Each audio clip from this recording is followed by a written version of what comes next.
Donc, euh, on va regarder donc le code de MATLAB pour la méthode Gauss-Seidel. Donc, comme d'habitude, on va commencer par qu'il est A, C, C, C, L, F. Et puis, on commence par calculer tic-tac pour pouvoir mesurer le temps.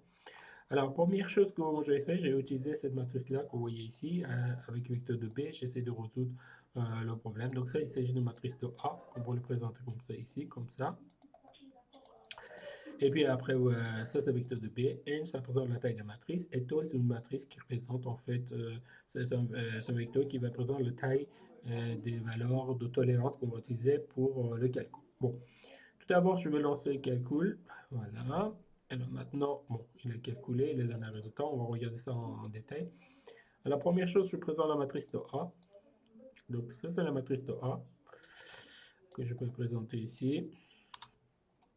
Et ça, c'est le vecteur de B. Donc, on va résoudre dans le coup. Voilà.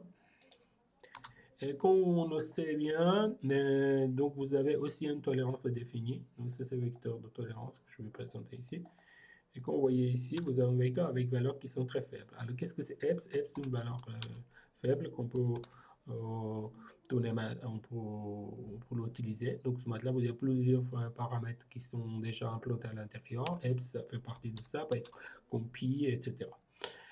Alors, ce que je vais faire d'abord, je vais calculer le temps avec MATLAB. Donc, comme on sait très bien, donc A int slash B, et vous calculez la valeur de X. Après, vous dites A fois X moins B, donc ça va représenter la valeur 0. On va tester que les valeurs dans le test MATLAB sont 0.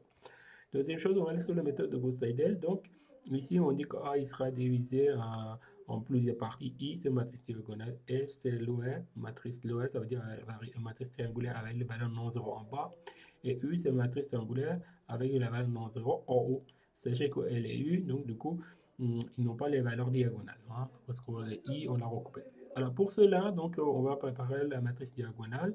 Donc ça, on va prendre la matrice de A. Si je fais direct de A, donc il va me donner la valeur diagonale de matrice de A. Vous voyez, 4, 6, moins 7. Ça correspond aux valeurs qu'on a ici, 4, 6, moins 7. Par la suite, j'utilise L. Donc ça, il va préparer ma matrice triangulaire, avec une valeur 0 en fait, non 0 en haut, en bas. Et donc, vous voyez, dans cette tri L, L c'est l'OR. Vous pouvez faire la même chose pour U pour le repère. Donc, vous allez trouver une matrice triangulaire avec les valeurs non zéro en haut. D'accord?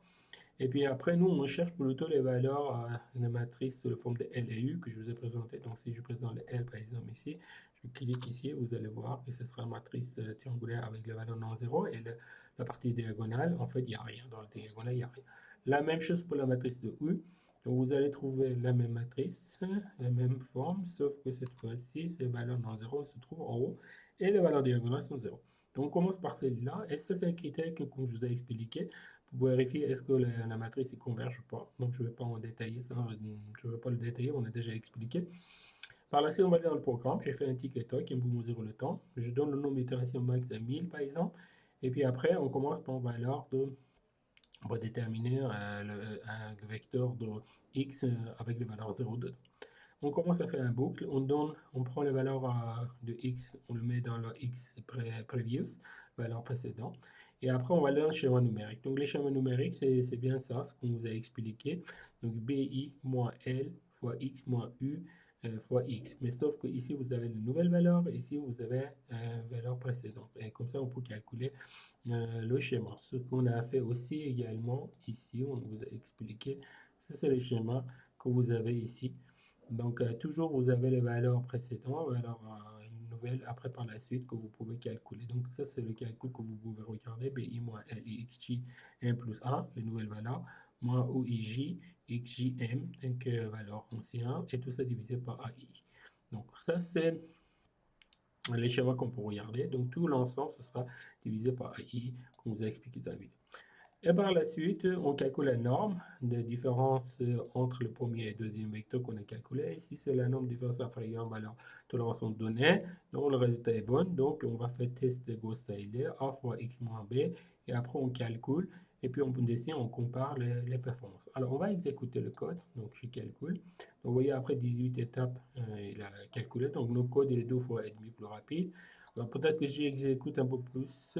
Donc, vous voyez maintenant le MATLAB, il a optimisé dans le mémoire. Donc là, vous voyez notre code, il est à peu près 5,5 fois plus long. Alors, l'autre chose que je peux faire ici, à la place de la matrice que je vous ai donnée ici, donc du coup, je vais préparer d'autres matrices. Donc, je vais utiliser donc du coup les matrices qu'on a développées ou utilisées dans les TD précédents, hein, d'accord? Donc, je prends un Toplitz, la matrice Toplitz avec les valeurs qu'on a déjà utilisées dans le TD5 et je fais le calcul avec.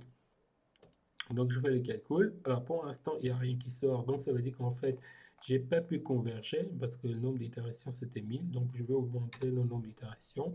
Je calcule pour voir si je trouve quelque chose. Non plus, je n'ai pas trouvé les valeurs. J'augmente. Donc là, pour l'instant, si je regarde la valeur de x ici, donc je trouve certaines valeurs. Ici, je trouve les valeurs. Ils sont proches, mais ils ne sont pas identiques, hein. Donc, ça veut dire que, vous voyez, donc, si je prends le premier, je mets ici et je colle. Donc, vous voyez que les valeurs sont proches, mais ils ne sont pas identiques. Ça montre qu'en fait, le nombre d'itérations que j'ai utilisé n'est pas suffisant. Peut-être que je dois augmenter encore. Je vais essayer. Je continue encore. C'est pas suffisant. D'accord? Mais là, aussi, c'est suffisant. Donc là, on a maintenant le nombre d'itérations. Donc, il nous a fallu, par exemple, 31 174 itérations pour obtenir le résultat. Donc là, le résultat, donc vous voyez, notre méthode, il est extrêmement long. Et puis après, on a la possibilité de vérifier les valeurs. Donc, ça, c'est les valeurs de MATLAB et les valeurs qu'on a calculées. Ça, c'est les valeurs de MATLAB. On met les deux côtés, on va comparer les performances. Donc, les valeurs, bon, vous voyez qu'on trouve les valeurs.